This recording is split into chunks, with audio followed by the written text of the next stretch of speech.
നമസ്കാരം, ഞാൻ സൗമ്യ. ഇന്നത്തെ വീഡിയോ നമ്മുടെ ഫിനാൻഷ്യൽ ഫ്രീഡം സീരീസിലെ 6ാമത്തെ വീഡിയോ ആണ്. ഇതിൽ നമുക്ക് ഇൻഡെക്സ് ഫണ്ട്സ് എന്താണെന്ന് നോക്കാം. സ്റ്റോക്ക് മാർക്കറ്റ് ഇൻഡെക്സിനെ ട്രാക്ക് ചെയ്യുന്ന ഫണ്ടാണ് ഇൻഡെക്സ് ഫണ്ട്. ഇതൊരു വ്യത്യസ്തമായ മ്യൂച്വൽ ഫണ്ടാണ്. ഇന്ത്യയിൽ പ്രധാനമായിട്ട് 2 സ്റ്റോക്ക് എക്സ്ചേഞ്ചസ് ആണ് ഉള്ളത്.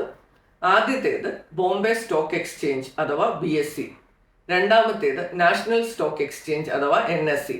ബോംബെ സ്റ്റോക്ക് എക്സ്ചേഞ്ചിലെ സൂചിക അഥവാ ഇൻഡെക്സ് ആണ് സെൻസെക്സ്. NSEയിലെ ഇൻഡെക്സ് ആണ് നിഫ്റ്റി.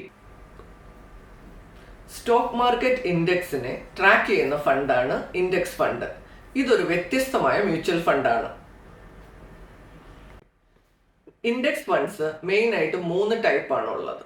അതിൽ ആദ്യത്തേത് ബ്രോഡ് മാർക്കറ്റ് ഇൻഡിസസ്, അതായത് സെൻസെക്സ് 30, നിഫ്റ്റി 50. എക്സാമ്പിൾ, നിഫ്റ്റി 50യിൽ NSEയിൽ ലിസ്റ്റ് ചെയ്തിട്ടുള്ള ടോപ്പ് പെർഫോമിംഗ് ആയിട്ടുള്ള 50 കമ്പനീസ്, അത് ഡിഫറെൻറ്റ് സെക്ടേഴ്സിലുള്ള 50 കമ്പനീസിലാണ് ഇൻവെസ്റ്റ് ചെയ്യുന്നത്. അടുത്ത ടൈപ്പ് മാർക്കറ്റ് ക്യാപ് ഇൻഡിസസ്. ഇത് മാർക്കറ്റിന്റെ ക്യാപിറ്റലൈസേഷൻ അനുസരിച്ചിട്ട് small cap, mid cap, large cap എന്നുള്ള കാറ്റഗറിയിലാണ് ഇൻവെസ്റ്റ് ചെയ്യുന്നത്.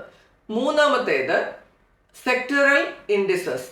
Banking sector, pharma sector, financial sector, ഇങ്ങനെ ഡിഫറെൻറ്റ് സെക്ടേഴ്സിലാണ് ഇതിൽ ഇൻവെസ്റ്റ് ചെയ്യുന്നത്. അടുത്തായിട്ട് നമുക്ക് ഇൻഡെക്സ് ഫണ്ട്സ് എങ്ങനെ വർക്ക് ചെയ്യുന്നു എന്ന് നോക്കാം. ഇതിൽ ഇൻഡിവിജ്വൽ സ്റ്റോക്സിൽ ഇൻവെസ്റ്റ് ചെയ്യുന്നതിന് പകരം മൊത്തമായിട്ടുള്ള ഇൻഡെക്സിലേക്കാണ് ഇൻവെസ്റ്റ് ചെയ്യുന്നത്. ഇവിടെ സ്റ്റോക്ക് മാർക്കറ്റിലെ സൂചിക അഥവാ ഇൻഡെക്സ് മുകളിലേക്ക് പോകുന്നതനുസരിച്ച് നമ്മുടെ ഇൻവെസ്റ്റ്മെന്റിന്റെ വാല്യൂ കൂടുന്നു. ഇൻഡെക്സ് ഇടിയുമ്പോൾ വാല്യൂ കുറയുകയും ചെയ്യുന്നു. ഇനി നമുക്ക് ഇൻഡെക്സ് ഫണ്ട് ആർക്കൊക്കെയാണ് സ്യൂട്ടബിൾ എന്ന് നോക്കാം. ബിഗിനേഴ്സിന് ലോ റിസ്കിൽ സ്റ്റാർട്ട് ചെയ്യാൻ പറ്റുന്ന ഒരു ഓപ്ഷനാണ് ഇൻഡെക്സ് ഫണ്ട്.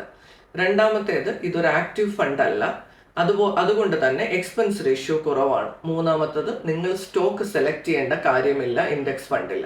നാലാമത്തത്, ലോങ് ടേം വെൽത്ത് ക്രിയേഷന് ബെസ്റ്റ് ആയിട്ടുള്ള ഒരു ഓപ്ഷനാണ് ഇൻഡെക്സ് ഫണ്ട്. പിന്നെ ഇതിന് 2 ഡിസഡ്വാൻറ്റേജസ് ഉണ്ട്. ഒന്ന് മാർക്കറ്റ് വോളറ്റാലിറ്റി, രണ്ടാമത്തത് tracking error. Thank you for watching. നിങ്ങൾക്ക് ഈ വീഡിയോ ഇഷ്ടമായിട്ടുണ്ടെങ്കിൽ, ഈ കണ്ടന്റ് യൂസ്ഫുൾ ആയിട്ട് തോന്നുന്നുണ്ടെങ്കിൽ ദയവായിട്ട് ലൈക്ക് ചെയ്യുക, സബ്സ്ക്രൈബ് ചെയ്യുക, കമന്റ് ചെയ്യുക. See you again with another video.